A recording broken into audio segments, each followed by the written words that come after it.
नमस्कार बंधुरा आमी सुपर्णा आमार सुपर्णा बंग इंडियाय आपनादेरके स्वागत। एखन प्राय सकाल 6:30 बाजे आमरा उठे आमी स्नान करे पुरो रेडी जाबो आद्यापीठ बाड़ीर ठाकुरके एकटू पुजो दिए तारपरे आमरा रेडी हब। तो आमी आगे रेडी हये नियेछि, तारपरे मेयेके तुले रेडी करब और रानटुओ रेडी हबे। अनेक दिनेर इच्छा छिलो आद्यापीठ जाबो। आद्या मायेर काछे अनेक दिन धरे रानटुके बोलछिलाम आमाके एकटू निये चलो, अनेक दिन धरे किन्तु जाওয়ার हये उठछिलो ना। तो हट करे दु दिने छुटी थाकाते रानटू बोललो आगेर दिन रात्रे बोललो जाबी। तो आमी बोललाम हाँ आमी ताहले रेडी करे नी बोले सकाल सकालई उठे पड़ेछिलाम। उठे समस्त किछु रेडी करे तारपरे आमरा बेरिये पड़लाम आद्यापीठ जाबो। तो एकटू जल टल नियेछि और धूपबाती एकटू निये नियेछिलाम। मेयेके रेडी करे आमरा बेरिये पड़लाम। এই যে নিচে নেমে পড়েছি, মেয়েকেও রেডি করে নিয়েছি, রান্টু রেডি। একটা উবার বুক করা হয়েছে, উবার করেই যাব। তো এখন এত সকালবেলা মেট্রোটা পাবো না, তো না হলে মেট্রো করে দক্ষিণেশ্বর থেকে অটো ধরলেই আদ্যাপীঠ পৌঁছে যাওয়া যেত। কিন্তু যেহেতু ছুটির দিন এত সকালে মেট্রো পাবো না, তো আমরা একটা উবার বুক করে নিয়েছিলাম। আর যেহেতু গরম ছিল এই সময়টা, প্রচণ্ড গরম, কাটা সার্ভিস করে গেলে খুব কষ্ট হতো, তো সেই কারণেই উবার বুক করা। মেয়েকে নিয়ে চললাম আদ্যাপীঠে আদ্যা মায়ের কাছে পুজো দেওয়ার জন্য। এবার মাঝখানে অনেকটা রাস্তা, প্রায় আমাদের 1.5 ঘন্টার মতো সময় লেগেছিল। যতই সকালবেলা ছুটির দিন হোক না কেন, অনেকটা যেহেতু রাস্তা আমাদের ঘুরে ঘুরে যেতে হয়েছে, তো প্রায় লেগেছিল আমাদের 1.5 ঘন্টা থেকে 1.5 ঘন্টার বেশি লেগেছিল। তো আমাদেরকে কোনটা দিয়ে নিয়ে গেল আমি প্রথমটা বুঝতে পারিনি, তারপরে দেখলাম যে না আমরা পৌঁছে গেলাম, প্রায় 1 থেকে 1.5 ঘন্টার মধ্যেই আদ্যাপীঠ পৌঁছে গেলাম। তো এবার আদ্যাপীঠে পৌঁছে ওখানে অনেক কিছু জানার আছে, অনেক কিছু দেখার আছে, যেগুলো আমি অনেক কিছু জানি না। মানে আদ্যাপীঠ সম্বন্ধে শুনেছি, যখন হাওড়ায় থাকতাম দক্ষিণেশ্বর প্রায়ই আমি যেতাম পুজো দিতে, কিন্তু ওখান থেকে আদ্যা মায়ের কাছে কখনো আমার যাওয়া হয়নি। এই প্রথম আমি যাচ্ছি আদ্যাপীঠে। আর শুনেছি আদ্যাপীঠের ভোগ খুব ভালো খাওয়ায়, তো ওখানেই ইচ্ছা আছে ভোগ খাবো। আমরা যতবারই দক্ষিণেশ্বর যেতাম, দক্ষিণেশ্বরে পুজো দিয়ে আমরা বেলুর মঠে ভোগ খেতাম। আর আদ্যাপীঠে কখনো আমার ভোগ খাওয়া হয়নি, এই প্রথমবার আমি আদ্যাপীঠ যাব আর এখানেই আমি ভোগ খাবো, রান্টুকে বলেইছিলাম। তো সকাল সকাল আমরা প্রায় 10টার ভিতরেই পৌঁছে গেলাম, 10টাও বাজেনি, তার আগেই পৌঁছে গেলাম। তো ওখানে গিয়ে মাঝখানে দেখলাম যে রাস্তা খোঁড়াখুঁড়ি চলছে। তো এখানে ড্রাইভারটা আমাদেরকে একটু বোকা বানিয়ে দিল। তো বলল আর ঘুরে যাওয়ার কোনো রাস্তা নেই, আপনাদেরকে এইখানেই যে রাস্তা খোঁড়া হচ্ছে, আমি আর গাড়ি নিয়ে যেতে পারবো না, আপনাদেরকে এখানেই নেমে যেতে হবে। তো অগত্যা আমি যেহেতু এর আগে আসিনি কখনো, তো ভাবলাম এখানে আর কোনো রাস্তা সত্যিই নেই। তো এখানে পাশ দিয়ে ঘুরে আর একটা রাস্তা ছিল, যেটা আমরা আসবার সময় পরে জানতে পেরেছি। তো এখানে আমরা নেমে পড়লাম, নেবে তারপরে আমরা যাব আদ্যা মায়ের কাছে। তো এখানে প্রসাদ নেব, আর যেতে যেতে রাস্তায় ফল টল সবই পাওয়া যাচ্ছে, ফল মিষ্টি। তো ওখান থেকেই আমরা নেব। রান্টুর অনেক দিনের ইচ্ছা ছিল আর আমারও অনেক দিনের ইচ্ছা ছিল যে এখানে পুজো দেব, তো সেইটাই আজকে পূরণ হচ্ছে। মেয়েকে রেডি করে নিয়ে চলে এসেছি। এত গরমেও মেয়ের অসুবিধা কিছু হচ্ছে না, মেয়ে ঠিকঠাক একদম। তো এখানে নেবে আমরা এই যে পাশে দাঁড় করিয়ে দিয়েছে, এই যে গাছের দোকানটা দেখতে পাচ্ছেন, সেই গাছের দোকানের কাছটায় আমাকে নামিয়ে দিল। তো বলল এই সাইড দিয়ে আপনারা সোজা হেঁটে চলে যান, 5-7 মিনিট গেলেই কিন্তু আপনি মন্দির পেয়ে যাবেন।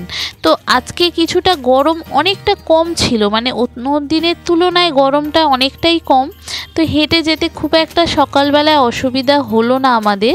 তো গাড়িটা গেলে দোকান অবধি খুব ভালো হতো। আর এখানে এই ফুলের গাছটা দেখুন কত সুন্দর ফুল ফল হয়েছে, তো খুবই ভালো লাগছে। আর আমার বাড়িতে যেহেতু টবেতে গাছ খুব একটা ভালো হয় না, মাটিতে হলে যতটা সুন্দর হয় টবেতে ততটা সুন্দর হয় না।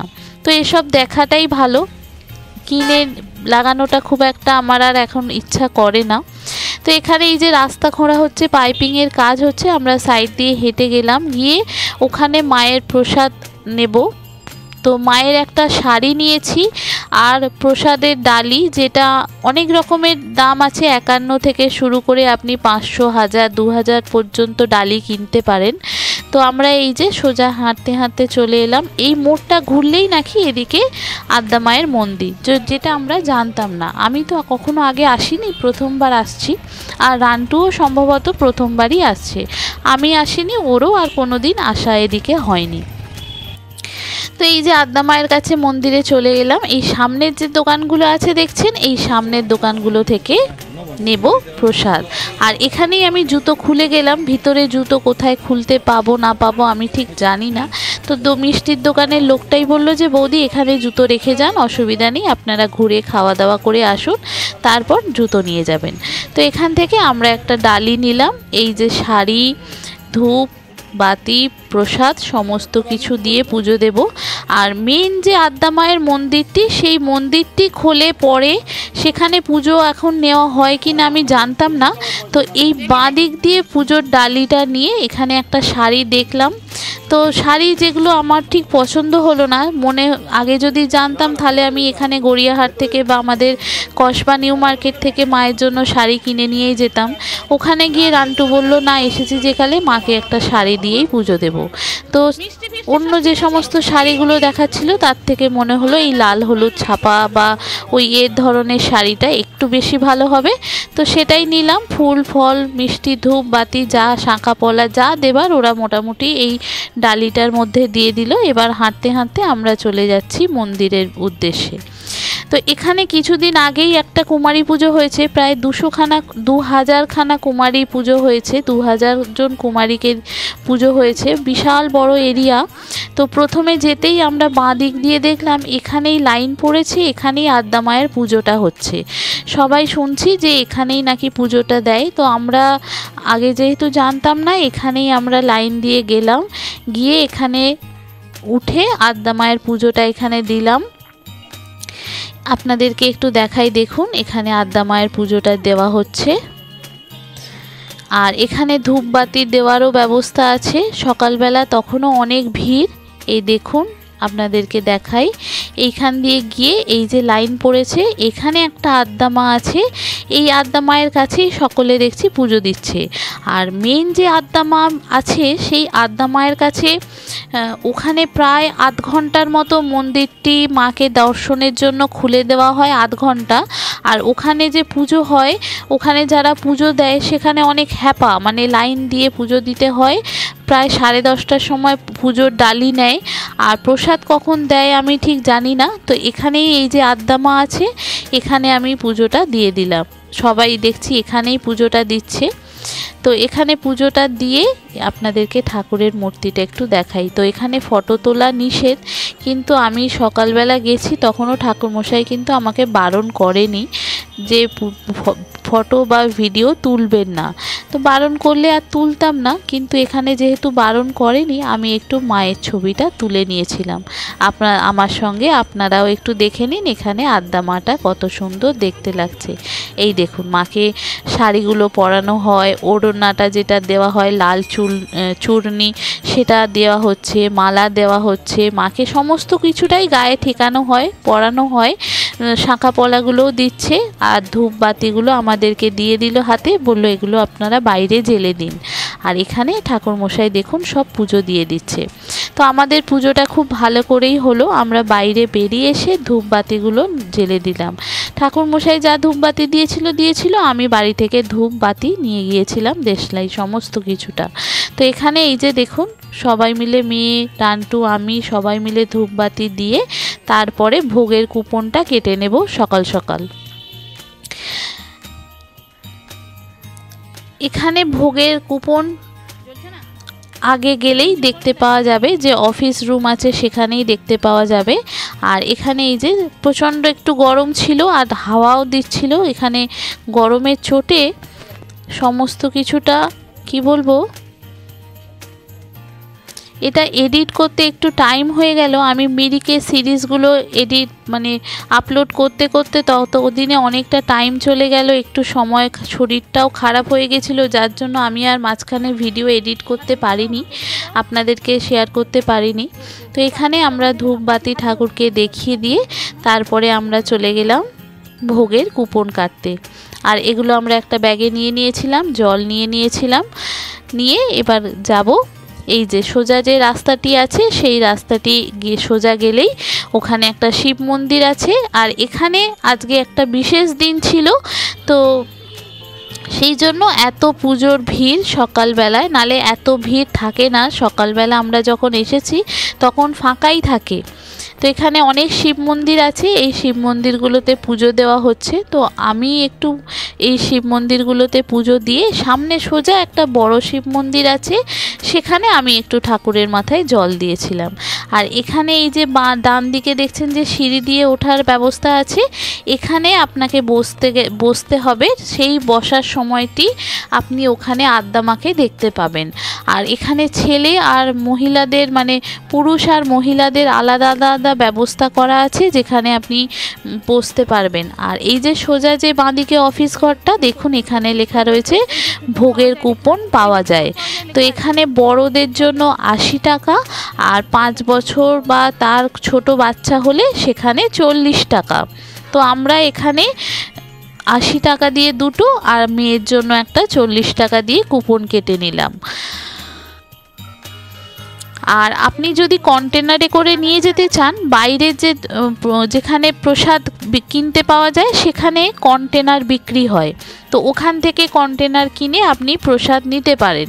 তো যেটা আমি জানতাম না, যেটা আমি জানি না, পরে জানতে পারলাম যে এই কন্টেনার কিনেও এখানে কুপন কেটে এখানে প্রসাদ আপনি বাড়ি নিয়ে যেতে পারেন। যেটা ওখানে ভোগের কুপন যখন কাটবেন তখনই ওদেরকে বলে দেবেন যে আমি কন্টেনারে নেব, তো ওখান থেকে আপনাকে একটা অ্যামাউন্ট ওরা দিয়ে দেবে কুপন, সেই কুপনটা ওখানে দেখালে আপনি কন্টেনারে করে নিয়ে যেতে পারবেন। এবার এখানে দেখুন সোজা শিব মন্দির, এই গাছটার নিচে এই শিব মন্দিরের কাছেও কিন্তু প্রচুর ভিড় হয়েছে। তো আমি এখানে রান্টুর কাছে ফোনটা দিয়ে আমি চলে গিয়েছিলাম ঠাকুরকে একটু পুজো দিতে, শিবের মাথায় একটু জল ঢেলে এখানেও আমি ধূপবাতি দেখিয়ে তারপরে চলে গেলাম যেখানে ভোগ খাওয়ানো হবে। তো এত সকাল প্রায় 10টা সাড়ে 10টা বাজে, এখন থেকে ভোগ খাওয়ানো হয় না। আগে মেন যে মন্দিরটি আছে আদ্দা মায়ের, সেই মেন মন্দিরে আগে পুজো হবে, মাকে ভোগ নিবেদন হবে, তারপরে কিন্তু আমাদের এখানে ভোগ খাওয়ানো হয়। আর এই যে পাশ থেকে যে সোজা যে গাড়ি রাখা রয়েছে, যেগুলো দেখতে পাচ্ছেন, এগুলো হচ্ছে আশ্রম, ছেলেদের আশ্রম আছে, বা এখানে একটা প্রাথমিক বিদ্যালয় আছে, হাই স্কুল মতো একটা আছে, আর একটা আছে বিএড কলেজ। তো এখানে দক্ষিণেশ্বরের আদ্যাপীঠ অন্নদা বিএড কলেজ নামে এটা পরিচিত। আর এখানে এই যে আছে, এখানে আপনি এই যে ভোগ খাওয়ানো হয়, আপনাদেরকে একটু দেখাই, দেখুন পরিষ্কার করা হচ্ছে। আর এই যে সব চেয়ার টেবিল পাতা রয়েছে, এখানে বসে আপনি অনায়াসেই ভোগ খেতে পারেন। যেরকম বেলুর মঠের ব্যবস্থা ঠিক সেরকম একসাথে প্রায় হাজারের বেশি লোক খেতে পারে, আমি ঠিক জানি না, বিশাল বড় এরিয়া, পাখা চলছে, আর ব্যবস্থাপনাও এখানকার খুব ভালো। আর এখানে পাশ দিয়ে গেলে এখানে এক একটা যারা আশ্রমের গুরুজি আছেন তাদের সঙ্গে দেখা করা যায়। তো এখন এখানে কেউ আসেনি, আমরা জাস্ট এখানটা ঘুরে দেখে নিলাম, দেখে তারপরে পাশের আরও 2-3টে জায়গায় যাওয়ার ছিল, কিন্তু রান্টু বলল আজ যেতে হবে না গরমেতে, আমরা এখানেই ওয়েট করলাম, যেখান থেকে আদ্দা মাকে দেখতে পাবো আমরা ঠিক সেইখানে চলে গেলাম। গিয়ে একদম সামনে বসলাম, যখন আদ্দা মায়ের মন্দিরটির দরজা খুলবে যাতে মাকে একটু ভালো করে দেখতে পাই। তো এগুলো একটা হচ্ছে মন্দির, এখানে বসে আপনি ধ্যান করতে পারেন। এখানে দেখুন কত সুন্দর একটা ব্যবস্থা, খুব সুন্দর একটা ঠান্ডা পরিবেশ। এখানে আমরা আর বসলাম না, এখানে আমি একটু বসেছিলাম, কিন্তু রান্টু বলল ওখানে আদ্দা মায়ের নাকি ভালো দেখতে পাওয়া যায়, তো আমরা ওখানেই বসলাম। তো এই হচ্ছে আজকের প্রথম পার্টটা, পুরোটা একবারে হয়তো আপনাদের সঙ্গে শেয়ার করতে পারছি না, এটা আমি পার্টে পার্টে শেয়ার করব। তো কেমন লাগছে আমার ব্লগটি অবশ্যই কমেন্ট করে জানাবেন, ভালো লাগলে একটা লাইক শেয়ার করে দেবেন। নতুনরা যারা দেখছেন আমার চ্যানেল সুপর্ণা বং ইন্ডিয়া, অবশ্যই সাবস্ক্রাইব ও ফলো করে আমার পাশে থাকবেন। এর পরের পার্টে দেখাবো আমি কি ভোগ খেলাম। অবশ্যই সাথে থাকবেন, পাশে থাকবেন, ভালো থাকবেন, সুস্থ থাকবেন, সাবধানে থাকবেন। দেখা হবে পরের ভিডিওতে। আজকের মতো এখানেই টাটা। থ্যাংক ইউ বন্ধুরা।